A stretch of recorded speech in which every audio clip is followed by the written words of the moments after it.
And I think as I'm looking at that, I like it just because I like it. A lot of science fiction and fantasy books have epigraphs. And today we're going to talk about what an epigraph is, some interesting examples of it that we've seen, and how we may or may not use an epigraph in our writing.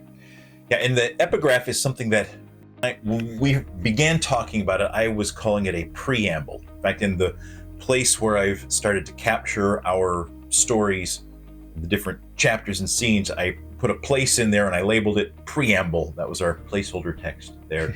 But it's that part that it's often in italics. It comes after the chapter name and chapter title, but before the text of the chapter, and it's just a little extra something to kind of ramp you up before getting into the chapter. And the place that I've noticed this most recently is in the Thrawn trilogy that I'm reading by Timothy Zahn, and it talks about Grand Admiral Thrawn in the Star Wars universe, who is this brilliant tactician, and it follows his journey in getting involved with the Empire.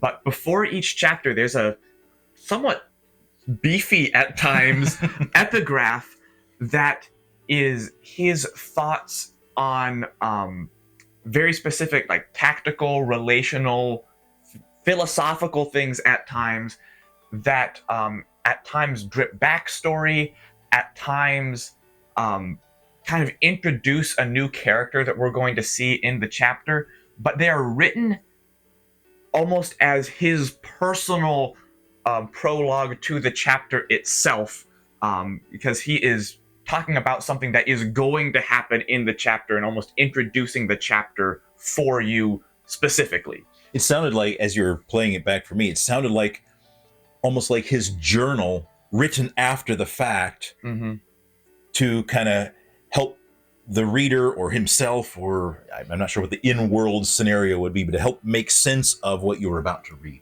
Right.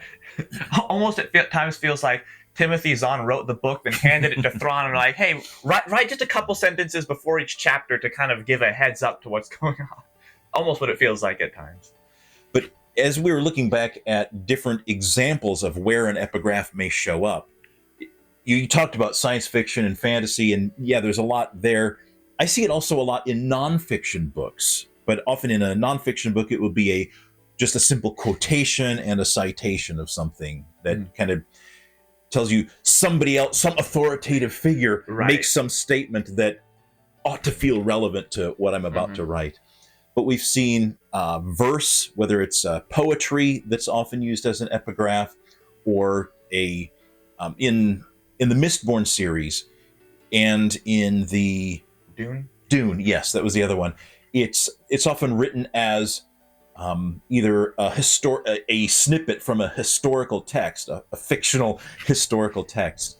I remember seeing a discussion board somewhere where people were talking about, is that the new thing? Does all fantasy have to start with some quotation from a fictional text?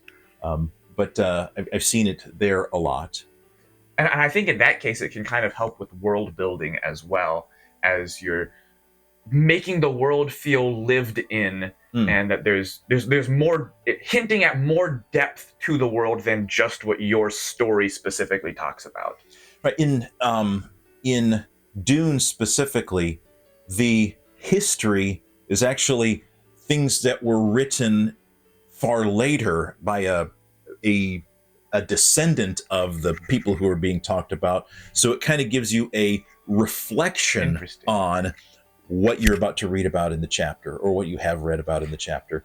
In Mistborn, it's the other way around.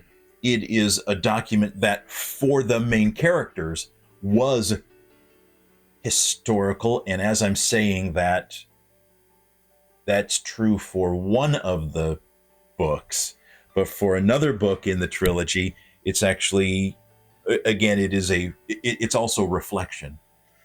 But one of the things that, as I was reading in Mistborn, we talked earlier about how sometimes that epigraph can help the reader make sense of what they're about to read. In Mistborn, it seemed to be exactly opposite. It just introduced confusion. There's this paragraph of text at the beginning in I'm reading it and I'm just struggling to figure out what is the relevance here. I don't even understand what I'm reading. It just felt jarring until later in the book we come across a document that really is the collection of things that were epigraphs in previous chapters. Now it finally makes sense. So it served a role. You talked earlier about creating curiosity. That's the role it played in Mistborn. I don't know how I think about how effective it felt at the time. So a lot of different potential reasons for having an epigraph. When we look at our book, and then also the saga that we want to write, what role do we see epigraphs playing in that? When I look at it, I like the idea of beginning with poetry, beginning with verse. And I think as I'm looking at that, I like it just because I like it, not because it's necessarily serving the reader. So I'm open to changing that. But one of the things that I do like about the idea of poetry at the beginning is that if that poetry can also be made into an actual literal song that can be published on Spotify or something like that, for our purposes as authors who want to be New York Times bestsellers, it can serve as a connection to yet another marketing channel. Does that serve the story? For me, for some reason, and we've talked about this before, I don't know why, but a verse epigraph feels more fantasy than it does science fiction. And I'm not sure why. I think for some reason, fantasy in general often has more verse in it. When you looked at Lord of the Rings and The Hobbit, there are whole songs in there, like not even just the epigraph, but in the chapters themselves. And song feels more fantasy than it does science fiction. So maybe... Yeah, I'm wondering if it's science fiction appeals to those with more mechanical, sciencey minds, and poetry is more art, and so it just often doesn't fit that way. It doesn't serve the purpose.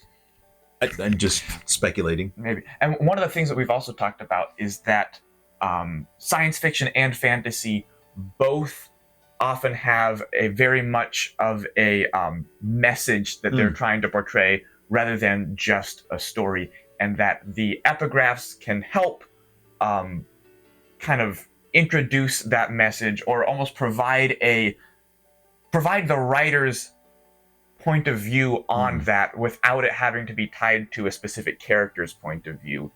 Right. To help encourage the reader to interpret the story through the writer's lens. I want you to see things from my perspective. And I think for fantasy, that often takes place in song, even throughout the story in multiple places. That song poetry, it's a very effective way of getting people to think about things that they wouldn't always think about, because there's more to it than just the words themselves. And so it can be easier to, I don't know if it's exactly like hide things in there, but you can get a message across in a slightly different way, because there's the focus on the flow, and sometimes the words kind of sneak by subconsciously, carrying that message with them. And I think there's also a pattern interrupt. It just looks different on the page. It sounds different because of, well, depending on what kind of poetry it is. If there's a repetitive meter, it's a break from what has just been narrative.